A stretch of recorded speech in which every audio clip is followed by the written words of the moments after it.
जी नाज़रीन, एक बार फिर हम आपके साथ मौजूद हैं और मार्का हक की फ़तह बुनियानुम महसूस की आला हिकमत अमली सिपह सलार की बेमिसाल क़यादत और मुल्की सलामती को यकीनी बनाने और दुश्मन को शिकस्त फाश देने पर वफाकी हुकूमत ने आर्मी चीफ जनरल आसिम मुनी को फील्ड मार्शल के ओहदे पर तरक्की देने की मंजूरी दे दी।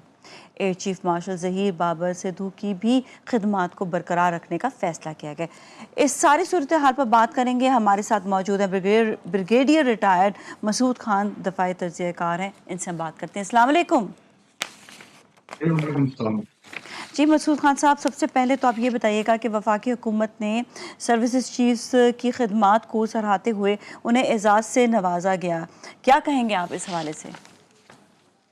जी हाँ, मेरे ख्याल में ये बड़ा तारीखी कदम है गवर्नमेंट ऑफ पाकिस्तान की तरफ से टू एक्नॉलेज और रिकग्नाइज करना, स्पेशली जो जनरल आसिम मुनीर की जब से उन्होंने चीफ की कमांड संभाली थी तो उसके बाद से उन्होंने नेशनल सिक्योरिटी पे उनकी कंसंट्रेशन रही है, वार ऑन टेरर पे उन्होंने तवज्जो दी है और इसके अलावा एलओसी पे भी उनकी कंसंट्रेशन थी। और उसके बाद सब्सिक्वेंटली जो रिसेंट जो मार्के हक हुआ 22 अप्रैल से लेकर 10 मई के दरमियान, और इसके दौरान में जो हमारे जो दिफाई इकदाम थे और जो जवाबी हमने article 51 of United nation charter के मुताबिक इकदाम उठाया, तो वो एक आउटस्टैंडिंग परफॉर्मेंस थी, एक्स्ट्रा ऑर्डिनरी लीडरशिप थी, डिसाइसिव लीडरशिप थी, डिसाइसिव डिसीजन मेकिंग थी, स्ट्रेटेजिक क्लैरिटी थी, स्ट्रेटेजिक डिसीजन मेकिंग थी, स्ट्रेटेजिक टारगेट्स की सिलेक्शन थी।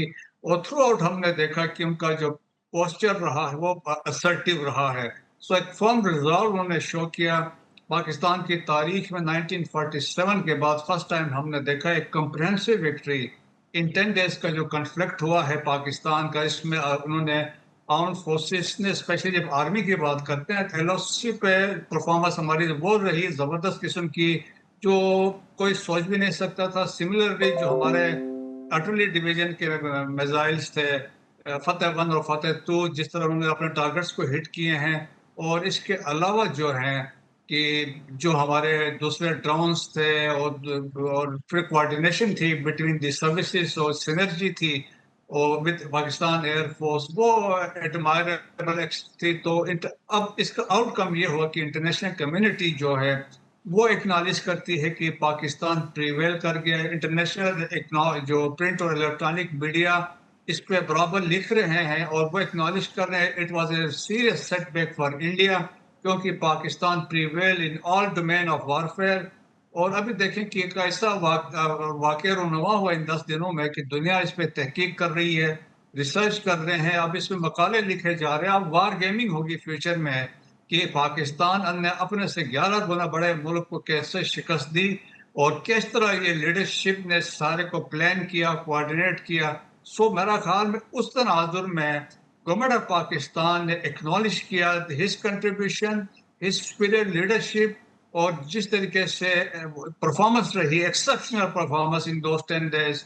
उन्होंने रैंक दिया है फील्ड मार्शल का, जो एक ऑनरी रैंक है, but to acknowledge his contribution for the defence and security of the country, for the sovereignty of Pakistan. और हिस्ट्री में भी हम जब देखते हैं तो ऐसे जी जी वाकयात हुए हैं जिसमें इस तरह के रिकग्निशन की गई है। जी जी। अच्छा बताइएगा कि ब्रिगेडियर साहब के सीज़ फायर तो हो गया है, लेकिन मोदी शिकस्त के बाद इस वक्त शदीद दबाव का शिकार है। ज़ख्मी मोदी कितना ख़तरनाक हो सकता है? क्या कोई मुहिम जोई कर सकता है वो? जी कुछ भी नहीं है। देखिए ये रेट्रिक्स है, कोई वो ऐसी बात नहीं है। The only thing we understand कि एक वहां पे फेनेटिक गवर्नमेंट है, फाशिस्ट रजीम है, जो हिंदुत्व है और उनके सामने बाकी माइनॉरिटीज की कोई हैसियत नहीं है। वो अखंड भारत का कंसेप्ट लेके आए हैं, लेकिन उन्हें कोशिश की थी ये जो सो कॉल पहलगाम वाला फास्ट फ्लैग ऑपरेशन किया, तो उसके आड़ में वो बहुत सारा कुछ चाहते थे, कंसेप्ट था जिसको वो इम्प्लीमेंट करना चाह रहे थे, but they miserably failed. International community ने उनका आइडिया नहीं एक्सेप्ट किया, उनका नैरेटिव एक्सेप्ट नहीं किया। पाकिस्तान को उन्होंने समझा कि राइट साइड पे है।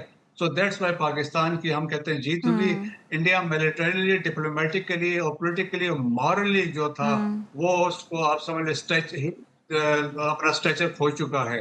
अब जो हम्म है, जो अब बयानात आ रहे हैं कि अमित शाह कुछ कहता है, राजनाथ जी कुछ कह रहे हैं, मोदी जी कुछ कह रहे हैं, ये हम्म रेट्रिक्स हैं। the consumption of the domestic audience کہ ہم یہ کریں گے وہ کریں گے, کیونکہ اب دے ہیو لاسٹ جو ان کے اسٹینڈنگ تھی. ہم کہہ سکتے ہیں کہ جو انٹرنل کیپٹل تھا, جو ڈومیسٹک لوگ تھے انڈیا کے اندر, ان کے سامنے جو ہے سنگ پریوار ہے, انہوں نے اپنی کریڈیبلٹی کھو دی ہے. اب مودی دیکھیں اس دفعہ بھی الیکشن میں جیت کے تو آئے, لیکن کولیشن گورنمنٹ میں ہے, ایک بھی پارٹی چھوڑ دے گی تو یہ گورنمنٹ گر جائے گی, تو فیوچر ان کا بھی ختم ہو گیا ہے. لیکن لوگوں کو پھر بھی وہ ایک قسم کے امپریس کرنے کے لیے یہ بیان بازی یہ کرتے رہیں گے. بہار کے الیکشنز ابھی سپٹمبر اکتوبر میں ہیں, اس کے بعد ویسٹ بنگال کے الیکشنز ہونے ہیں, تو ڈیٹینشن ول کنٹینیو, لیکن لائکلی انڈیا کی طرف سے کچھ نہیں ہو سکتا.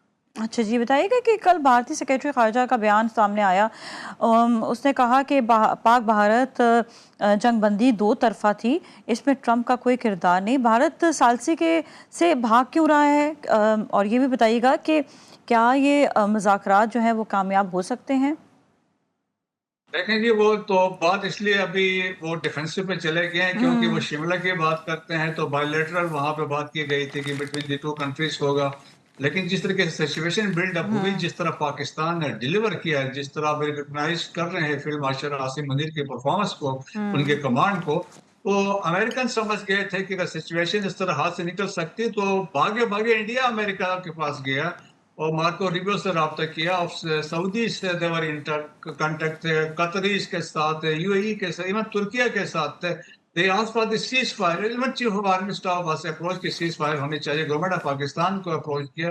سو دیکھیں جب ٹرمپ ٹویٹ کرتا ہے اس کا مطلب ہے ان کی انوالومنٹ تھی, اور انہوں نے لکھا کہ میں میڈیٹ کرنے کو تیار ہوں, ایک وہ بہت سکسس تھی پاکستان کے لیے.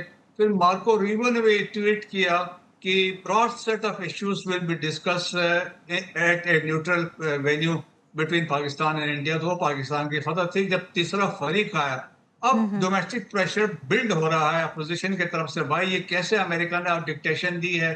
کل میں یشونت سنہا کو سن رہا تھا, ان کے فارمر منسٹر ہے بی جے پی کے, انہوں نے کہا کہ ہم گھٹنوں پہ آ گئے تھے اور جو ہے امریکہ نے یہ سیز فائر کروایا ہے اور لیٹس ایکنالج اٹ.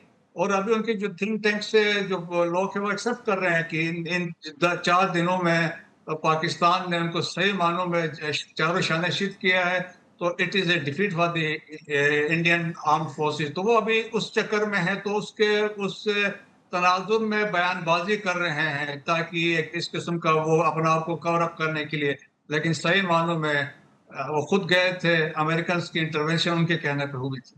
اچھا بتائیے گا کہ پاکستان میں چین کے سفیر نے چینی ساختہ ٹیکنالوجی کے مؤثر استعمال پر Pakistan air force P A F کی پیشہ ورانہ مہارت کی تعریف کی ہے, کیا کہیں گے اس حوالے سے؟ جی ہاں, دیکھیں پاکستان دیکھیں پروفیشنل فورس ہے, اور ہم یہی کہتے ہیں کہ ایک بیٹل ہارڈن فورس ہے, چاہے آپ کی آرمی ہے, چاہے آپ کی ایئر فورس ہے, آپ کے نیوی ہے, یہ بالکل تیاری حالت میں ہے. اپنا ٹریننگ ان کی بہت اچھی ہے, پروفیشنل معیار بہت اچھا ہے, اور دنیا اگنالج کرتی ہے. اور اسی طریقے سے دیکھیں کہ ہماری ایئر فورس میں جس طرح ہمارے پروفیشنل وہاں پہ ٹریننگ تھی, جو ہمارے پائلٹس تھے, جو ہمارے گراؤنڈ سٹاف ہے, جس طریقے سے ان کی کنٹریبیوشن ہے. اور دیکھیں کہ آپ اب انڈیا پہلے 2019 میں انہوں نے کہا کہ کاش ہمارے پاس رافیل آج ہوتے ہیں, we are feeling the absence of Rafale. اس وقت پرائم منسٹر مودی نے کہا تھا کہ یہاں پہ رزلٹ کچھ اور ہوتا. آج رافیل ہیں, لیکن رافیل کے باوجود 3 گرا دیے. تو اٹ مینس کہ دیکھیں کہ ایک آپ کی ٹریننگ ہے, پروفیشنلزم ہے, the man inside that machine that matters. تو پاکستان کے جو پائلٹس تھے, جو ہمارے گراؤنڈ سٹاف تھے, یا ہمارے جو ایئر ڈیفنس کے لوگ تھے, ان کی بہت زبردست کنٹریبیوشن رہی ہے. اور دیکھیں جس کی وجہ سے ہماری کوئی کیجویلٹی نہیں ہوئی, کوئی ہمارا بڑا نقصان نہیں ہوا. So it is because of the آپ کی پروفیشنلزم ہے, آپ کی لیڈرشپ ہے, اور تو وہ بڑا میٹر کرتا ہے. اور اسپیشلی دیکھیں چین کے ساتھ ہمارے جوائنٹ کولابوریشنس ہیں, JF-17 تھنڈر اس کے ایک مثال ہے, بہت سارے باقی ہمارے جو ویپن سسٹم ہے چائنیز کے اوریجن کے ہیں. تو دیر فور چائنیز کا ٹرسٹ پاکستان پہ بھی ہے, اور چائنا بھی ایک ایسا, ہم بھی سے آئن کلیڈ برادرز ہیں کہ وہ ہر مشکل وقت میں پاکستان کے ساتھ کھڑا رہا ہے. تو پاکستان اور چین کی جو تعلقات ہیں یقیناً دنیا کو, انڈیا کو خاص طور پہ دیٹ از ناٹ ایکسیپٹیبل کہ اس طرح ملے ہوئے بھائیوں کی طرح ہیں. تو ایک تھریٹ وہ سمجھتے ہیں to India. जी। अच्छा, हम बात करेंगे थोड़ा सा भारत में सिखों के हवाले से कि इस कम्युनिटी को वैसे भी अभी हम पिछले दिनों पिछले सालों से बल्कि देखते चले आ रहे हैं, तो उनको बड़ा सप्रेस किया जा रहा है वहाँ पर, उनके हकूक़ बहुत ज़्यादा सप्रेस किए जा रहे हैं, जिसकी वजह से सिख अपने हकूक़ मांग भी रहे हैं। और अभी भी आप देखें जो ये पूरी जंगी सिचुएशन हुई है, इसमें भारत ने अपने फोर्सेस जो हैं वो इंडिया के पंजाब में जो है वो वहाँ पर लेकर गए। अच्छा, यहाँ पर जो है एक और चीज़ भी कि भारतीय फ़ौज और मोदी हुकूमत पाकिस्तान के से शिकस्त के बाद सिखों को बदज़न करने पर जो है ना तुली हुई है। अब आप ये देखिएगा कि पाकिस्तान पर गोल्डन टेम्पल पर हमले का इल्ज़ाम लगा रही है, तो क्या कहेंगे इस हवाले से? ये भी एक समझ लें स्ट्रेटजी वो यूज कर रहे हैं, क्योंकि वो चाहते हैं सिखों को पाकिस्तान के खिलाफ किया जाए। जिस तरह वहाँ पे सिखों में एक अवेयरनेस क्रिएट हो चुकी है, दुनिया भर में सिक्स फॉर जस्टिस एक बड़ा कलीदी किरदार है। और सिख देखें, जिस तरह एक बड़ा गाना भी मशहूर हुआ था इंडियन पंजाब का, जिसमें उन्होंने कहा था पाकिस्तान को मुर्दाबाद नहीं कह सकते हैं, क्योंकि हमारे लिए पाकिस्तान बड़े पाक सरजमीन है। वो इसलिए है कि देखें, ननकाना साहिब भी यहाँ है, करतारपुरा भी यहाँ पे है, और इसके अलावा पंजा साहिब यहाँ हसन अब्दाल में है, रंजीत सिंह की समाधि पाकिस्तान में है। सो जो बाबा गुरुनानक के जो सारा कुछ लिंक है, जो ओरिजिन है, वो पाकिस्तान से है।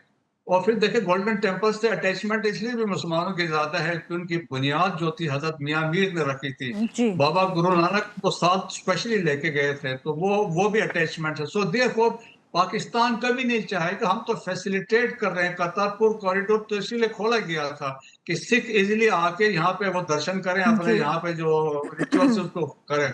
लेकिन इंडियन गवर्नमेंट की बाय डिजाइन वो समझते थे सिख कहीं हाथ से निकल रहे हैं, क्योंकि 20% of the Indian arm forces वो सिखों पर मुश्तमिल है। अगर ये माइनस होंगे तो इंडियन के फिर तो कुछ भी नहीं रहेगा। सो दैट्स वाई उनकी कोशिश है कि इनको बदजन किया जाए अगेंस्ट पाकिस्तान और मुसलमानों के खिलाफ। लेकिन कल मैं सुन रहा था जो प्रबंधक कमेटी है अमृतसर गोल्डन टेम्पल की, उन्होंने तमाम जो चीजें थी उनको रिजेक्ट कर दिया। उन्होंने कहा ऐसा कुछ भी नहीं हुआ है, ये झूठ है। और उन्होंने कहा हमें कोई ऐसी इतला मिली है, ये उन्होंने कहा इंडियन आर्मी और जनरल साहब उन्होंने कहा रिटायर्ड है, वो सारी ऐसी स्टोरीज बना रहे हैं। सो देखें कि ये बाय डिजाइन ये एक कोशिश थी, जिस तरह अफगानिस्तान में उन्होंने मिसाइल फायर किए थे ताकि वहां पे अफगानियों को पाकिस्तान के खिलाफ खड़ा किया जा सके। So it is part of overall strategy, लेकिन इंडिया को उसमें भी शिकस्त होगी। जी, बहुत बहुत शुक्रिया ब्रिगेडियर साहब आपका हमारे शो में शामिल होने के लिए। इसके साथ ही नाजरीन, अब हम जाएंगे ब्रेक की जाने और ब्रेक के बाद फिर मिलेंगे। आप हमारे साथ ही रहें।